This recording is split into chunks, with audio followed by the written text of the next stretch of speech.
boys and girls, and welcome to Story Time. I'm Miss Cheryl, and today we are at the Plum Dragon Diner, which has been here at the Discovery Center since we moved to this location in 1989. And if you notice all of the beautiful artwork and come inside, this is a replica of a diner from Shanghai, and Mr. Wong came here as an immigrant and replicated his diner from Shanghai. He's an artist who worked in theater and worked at the Binghamton University Theater Department. And so when you come here, you can pretend that you've visited Shanghai too. Today's story is going to be stone soup. So we're at the diner to make our stone soup. Come on in. So this is Stone Soup by Marcia Brown, and it's an old tale, and it takes place in the country of France.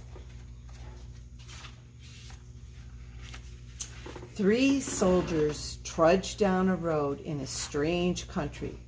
They were on their way home from the wars. Besides being tired, they were hungry. In fact, they had each had nothing to eat for 2 days. "How I would like a good dinner tonight," said the first. "And a bed to sleep in," said the second.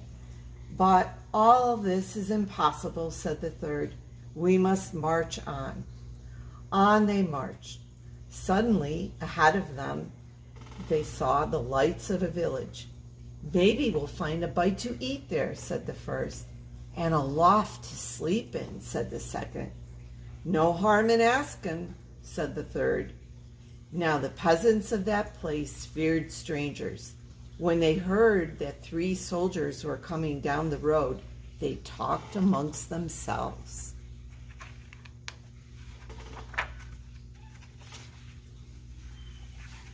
"Here come 3 soldiers. Soldiers are always hungry, but we have little enough for ourselves." And they hurried to hide their food. They pushed sacks of barley under the hay in the lofts. They lowered buckets of milk down the wells. They spread old quilts over the carrot bins. They hid their cabbages and potatoes under the beds. They hung their meat in the cellars. They hid all they had to eat. Then they waited. The soldiers stopped first at the house of Paul and Francois.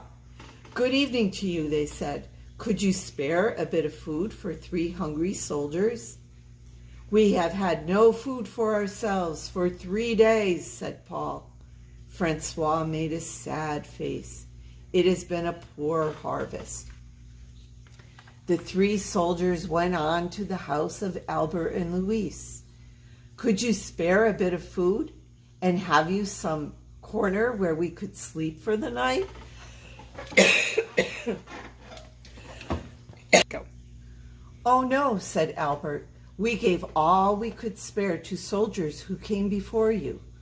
"Our beds are full," said Louise. At Vincent and Marie's, the answer was the same. It had been a poor harvest, and all the grain must be kept for seed. And so it went all through the village. Not a peasant had any food to give away. They all had good reasons. One family had used the grain for feed. Another had an old sick father to care for. All had too many mouths to fill. The villagers stood in the street and sighed. They looked as hungry as they could. The 3 soldiers talked together. The first soldier called out, "Good people!" The peasants drew near. "We are 3 hungry soldiers in a strange land. We have asked you for food, and you have no food. Well then, we will just have to make stone soup." The peasants stared. Stone soup? That would be something to know about. "First, we'll need a large iron pot," the soldier said. The peasants brought the largest pot they could find. How else to cook enough? That's none too large, said the soldiers, but it will do. And now water to fill it and fire to heat it. It took many buckets of water to fill the pot. A fire was built on the village square, and the pot was set to boil.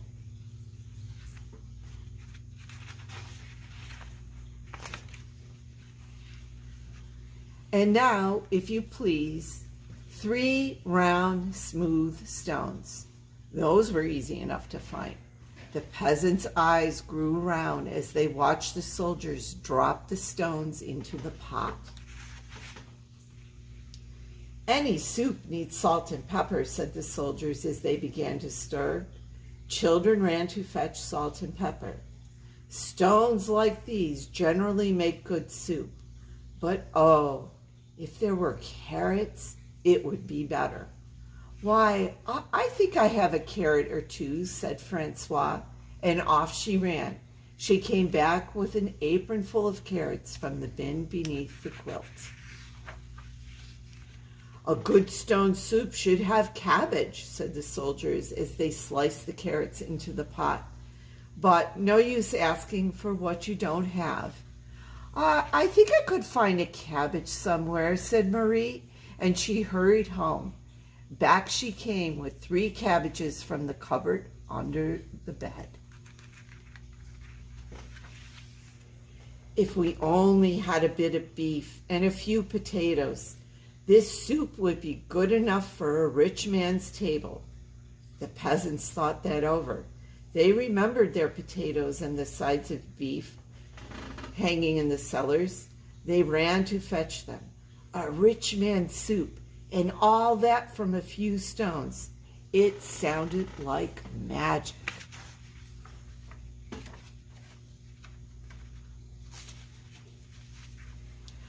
Ah, sighed the soldiers as they stirred the beef and potatoes.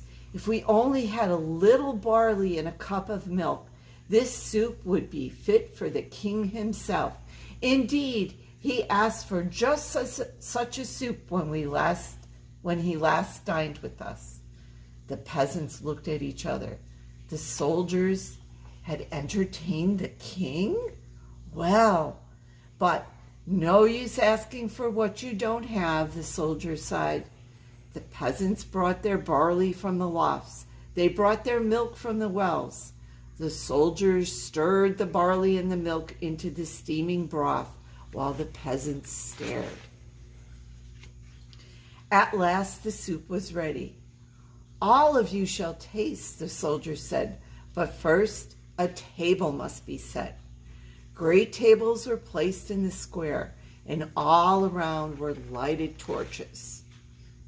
Such a soup! How good it smelled! Truly fit for a king. But then the peasants asked themselves, would not such a soup require bread and a roast and cider? Soon a banquet was spread, and everyone sat down to eat. Never had there been such a feast. Never had the peasants tasted such soup. And fancy, made from stones. They ate and drank and ate and drank, and after that they danced.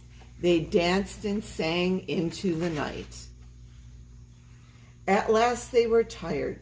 Then the 3 soldiers asked, is there not a loft where we could sleep? Let 3 such wise and splendid gentlemen sleep in a loft? Indeed, they must have the best beds in the village. So the first soldier slept in the priest's house. The second soldier slept in the baker's house. And the third soldier slept in the mayor's house. In the morning, the whole village gathered in the square to give them a send-off. Many thanks for what you have taught us, the peasant said to the soldiers. We shall never go hungry now that we know how to make soup from stones. Oh, it's all in knowing how, said the soldiers, and off they went down the road. And that is the story of Stone Soup. And we just want to thank all of our community members who help us feed the hungry in our community, who go to food banks and food kitchens and soup kitchens that help everyone who needs food, just like the villagers did and shared their food with the soldiers. We thank our community members that share their food with us. See you next week.